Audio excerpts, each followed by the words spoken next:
Hello everyone, I am Ankit Kumar and I welcome you all to Education Circuit, and I hope your preparation for CDS 1 2022 would have been going on very well.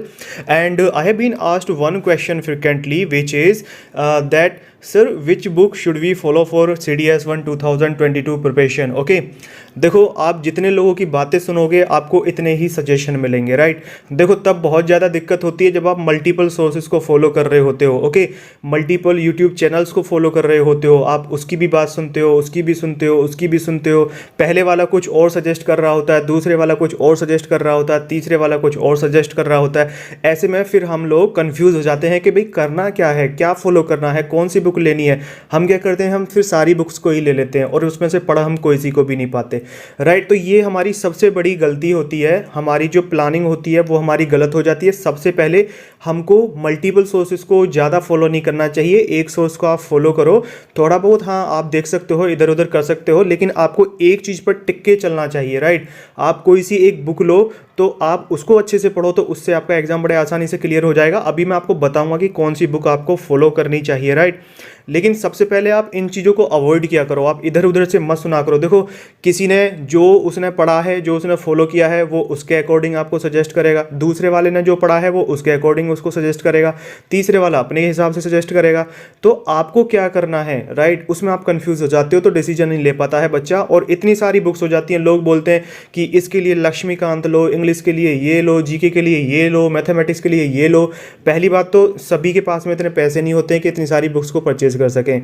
Second thing, सभी को ये books मिल नहीं पाती हैं। Third thing, जब आपके पास में, जब आपके सामने टेबल पर ये इतनी सारी बुक्स, ये सारी मोटी मोटी बुक्स होती हैं, जब ये रखी हुई रहती हैं तो इनको देखकर अपने आप ही मोरल डाउन होता हुआ रहता है कि भाई कैसे पढ़ें इन सबको, राइट। ये भी चीज़ है, तो इन सब चीज़ों को अवॉइड करना चाहिए, ओके। अभी मैं आपको बताऊंगा कौन सी बुक आपको फॉलो करनी चाहिए। बस आप लिमिटेड सोर्सेज को फॉलो करिए, यदि आप उसको अच्छे से पढ़ लेते हैं, रिवीजन करिए instead of following multiple books, ठीक है। उसमें कुछ भी नहीं होगा, आप पढ़ते रहोगे भूलते जाओगे। इतना नहीं पढ़ना है, थोड़ा पढ़ो, कम पढ़ो, लेकिन उसको इतना अच्छे से पढ़ो कि जब उससे क्वेश्चन आए तो आपका अच्छे से क्वेश्चन तैयार हो जाए। और ये मैं आपको स्ट्रेटजी वाली क्लास में बताऊंगा कि आपको क्या और कैसे और कहाँ से पढ़ना है कि आप बड़े आसानी से CDS को क्लियर कर सकते हैं, ठीक है। रैट रेस को फॉलो मत करो, राइट, रैट रेस को फॉलो मत करो। जैसे FCAT में बताया था ना, FCAT में देखो स्ट्रेटजी में आपको बताया था कि इन टॉपिक से क्वेश्चन आएंगे और उन टॉपिक से क्वेश्चन आए थे। तो ऐसे ही I will tell you about CDS, ठीक है। एक दो दिन का मुझे टाइम दो, अभी now days I am very busy, ठीक है, तो मैं जल्दी ही आपको ये बता दूंगा।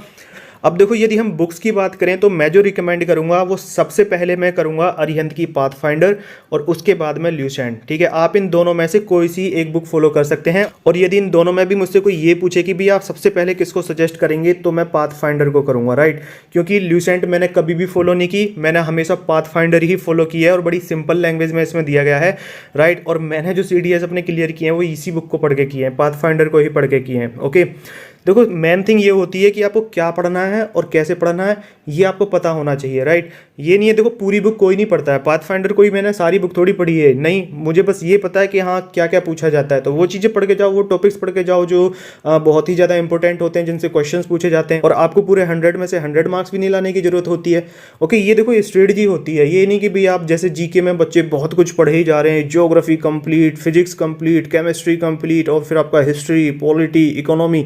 जरूरत ही नहीं है यार इतना सब कुछ पढ़ने की, इतना पढ़ो जितने से आपका आसानी से काम बन जाए, ठीक है, उस हिसाब से आपको करना है, राइट। तो देखो इन दोनों बुक्स में से आप कोई सी भी एक बुक फॉलो कर सकते हो, या दोनों कर लो, दोनों कर लोगे तो और भी ज़्यादा ठीक है, पाथफाइंडर और ल्यूसेंट दोनों कर लो, लेकिन इनके अलावा आपको कुछ और ज़्यादा फॉलो करने की जरूरत नहीं है।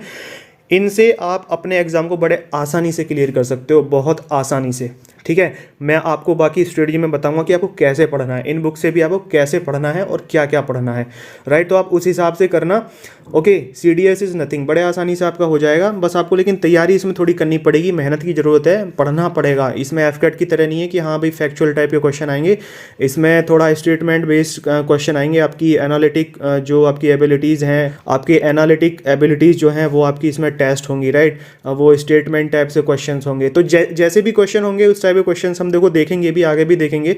मैं कुछ कुछ क्वेश्चंस आपके बीच बीच में कराता रहूँगा इसके CDS से रिलेटेड, राइट। तो ये बुक आप फॉलो कर सकते हैं। इसके अलावा यदि आपका कोई क्वेश्चन है, so you are most welcome, you can ask your question in the comment box below and you can directly ask me your question on Telegram also, right. The link of Telegram is given in the description box below, okay. तो चलिए आज के लिए इतना ही। SSB की भी तैयारी करते रहो and all the very best for your written examination, then for further testing, and that's all for today. Bye for now.